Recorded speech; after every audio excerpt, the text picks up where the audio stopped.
and welcome to another episode of Love Learns. Today we have Bree, who is going to just give us a bit about herself and introduce herself and her work that she's been doing. Bree, how are you? I'm great. How are you, Brieanne? Good, thank you. Good. So you're a therapist. I am indeed. What kind of therapist are you? So I guess officially you would call me an integrative therapist. Mm-hmm. I like to explain it to people as if I take all of the major sort of schools of thought around therapy and then tailor my approach to each unique client for what they need and what their goals are for our work together. Cool. And what brought you into the therapy world? So I think first and foremost is that I had a really good personal experience with therapy. Okay. About maybe like 15 or 16 years ago. Okay. I had finished grad school. I had gone through a pretty bad breakup. I was living in London. I had I had an offer of my dream job. Okay. And then I realized I didn't actually want to do that thing anymore. Oh, wow. And it was a very competitive process to get into the dream job. I had an offer for the Canadian Foreign Service. And I was like, oh, I don't think this is for me, which is a problem. Yeah. So I had like a real sort of like quarter life crisis, like in the best possible sense. I Nice. think I was like 23. Oh, wow. Found myself quite depressed. I had achieved a lot by 23. And then I was like, oh, I don't know what to do next. Because I had just been really good at achieving things. So the church I was attending at the time had a counseling service. Okay. And I went along really nervously. I didn't know what to expect. I thought counseling was only for people who were crazy or who were like really desperately sad or super intensely anxious. And that didn't really describe me. Yeah. I felt very out of control, but I didn't appear like I was out of control. Okay. And I wouldn't say I was necessarily engaging in very many destructive behaviors. I had a lot of great things going on in my life. I had wonderful friends, good community, good job. There's nothing wrong. Yeah. But it just didn't feel right, basically. Okay. So I went to counseling and I did 15 months of weekly therapy with a counselor that I now realize was in training because it was like a low-cost counseling service, and most of those counselors are in training or recently qualified. But he was great, and he helped me identify some like really important behavioral patterns in my life, mainly around perfectionism. Helped me like sort of sort through sort of stuff that had happened in my life. None of them were like what we would call big T trauma. Yeah. But just like life and being a perfectionist, being a high achiever, recognizing that like I needed a different mode of evaluation for the way my life worked. And so I did that, and that was a great experience, and I went on my merry way. And then the job that I had before I had children was I was in charge of a master's program at a big university in London, and a very prestigious master's program. And I spent a lot of my time there doing what was called pastoral care for the students. Okay. And it was my favorite part. I really liked coming alongside people, you know, helping them think through whatever big problem they were having. And then I left the workforce formally for a number of years because I went on to have 3 kids. Oh, nice.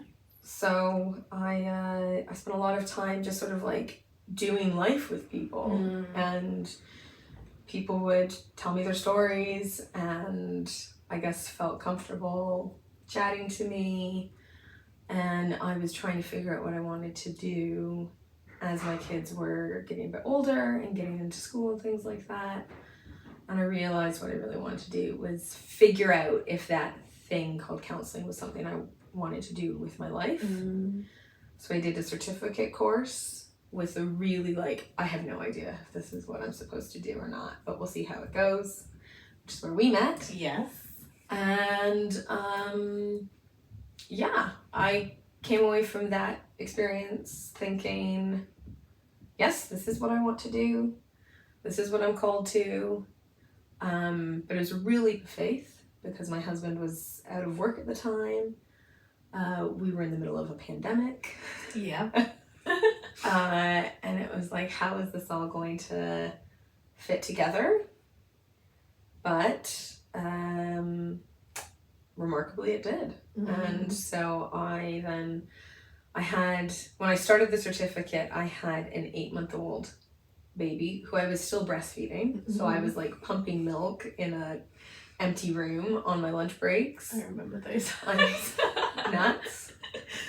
And then when I started, she would have been about 18 months. So my youngest was 18 months and my eldest was 6. Wow. When I started.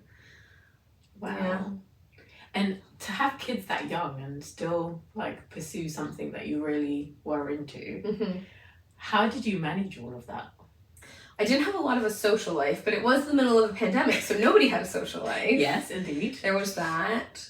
I kept saying, this is just for this season. I knew that it was going to be 2 years of like just really hard decisions again and again. I said no to the things I couldn't say yes to. Yeah. I made hard choices. But also I had seen other women who had gotten their youngest to the school gate and then didn't know what to do next and were taking then another 2 or 3 years to try and figure that out. And it was difficult for them. And I thought, I want to be in a place when my youngest goes into school. Okay. Where I am ready to start whatever the next thing is, whether that was going to be as a therapist or going back to work in some capacity in a more sort of structured, formal way. Yeah.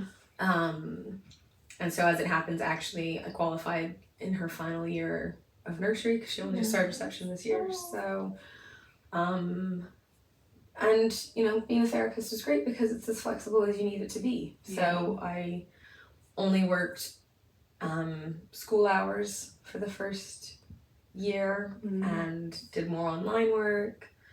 Was still really like present and available to the kids, and now they're all at school, so I have much more flexibility, so I can make something like this on a teacher. Awesome.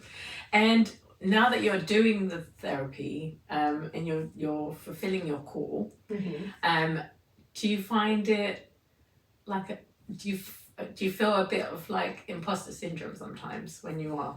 All the time. Okay. Constantly. So what helps you through those moments? A couple of things. I think I do really try to remind myself that I have skills, experience, and knowledge, and I have a lot of time with clients under my belt at this point. So there's that. My own therapist while I was training, because of course you have to go to therapy while you're doing training, said to me, people are coming to you because you have answers that they don't feel they can access. So it's not that you don't necessarily have that knowledge inside of yourself, but you don't have the questions to unlock some of that knowledge inside of yourself. Whereas like therapists essentially are just really good at asking questions. And I remember that I have more permission to ask a question than anybody else in their life. So I'm going to ask the question that nobody else is going to feel they can. I'm going to say, do you always use humor to deflect? Or, how is it when your mom picks your sister over you? Or what is it like for you when you're stood in front of the fridge and you're about to start a binge session? How does that feel? Like, what's the trigger sort of thing? Because nobody's asking them that. People will see that they're not doing well, but they're not sure if they can ask those how to ask the next thing. if you're going to therapy, you've given the permission to ask the question. And if it's a really sensitive question, I might say, if this feels too much, you don't have to answer it, or like you know, I might be on the wrong track here. Yeah. If this doesn't resonate, you know, I give clients an out all the time. But 90% of the time they're going to take the question because they know that actually that's the question they need to engage with. Yeah. And they're paying for it, right? Yeah. So, yeah, of course I feel like an imposter. I think we all do. But we do have a lot of experience. Yeah. We do have like a natural talent toward it. I think if you're gonna if you're successful in the work. I have people I know that I've helped because I've seen it.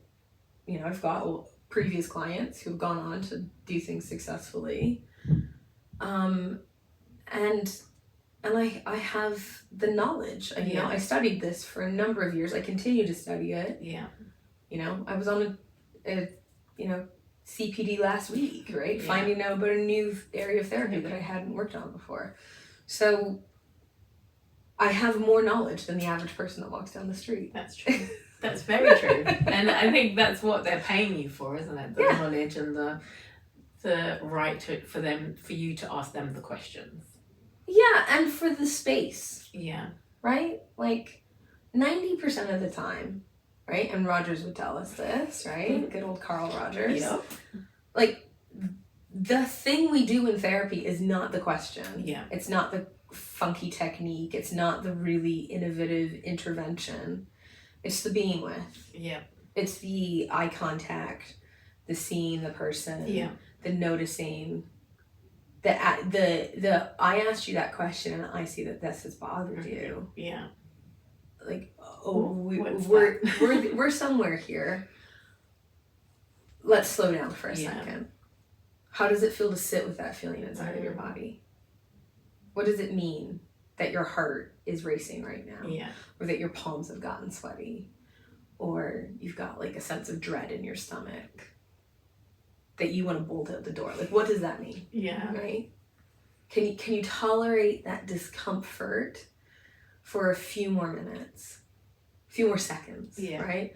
And I think actually going back to the imposter syndrome, the thing that I'm really aware of is I have grown in my capacity to withstand other people's discomfort. Yeah. I don't need to rush to fix or to change the subject or to bind it up and make it better. Yeah. And that's something that very few people know how to do. Can do. Right? Our natural inclination is to move in and do something. Yeah. But ideally, a good therapist will sit in the mess and say, yeah, we're going to stay here a minute. Hate to break it to you, sweetheart, but we're going to camp for a minute or two. Yeah? Yeah. Yeah. So like now that you've had so many experiences and like kind of got the confidence to continue to do it, is there any specific area that you prefer specializing in or enjoy working in? My sort of big two, I've got two really big niches. One is perfectionism thing, and then sort of like my research interest, the thing that gets me super excited is the menstrual cycle and mood, because we know that those two things are connected. You ask almost any woman, how do you feel like these things might be connected? And they're like, yeah, of course they're connected, but I don't understand how. And when I was studying, I thought, well, this is an obvious connection. I'm going to go on to like PubMed. I'm going to go on to onto NICE. I'm going to go into therapy today, and there's going to be just like tons of information about how to utilize like hormonal fluctuation and attendant mood changes in therapy. And there was nothing. And I was like, oh. And so then it became like my pet project to bring this into work. Amazing. And on that note, we're going to end it here. Okay. And then we're going to have another conversation all about the menstrual cycle, just to give more people some information and understanding. Yeah. So guys, that's the end of this episode. Stay tuned for the next episode where we're going to talk more about the menstrual cycle. I'll see you in the next one.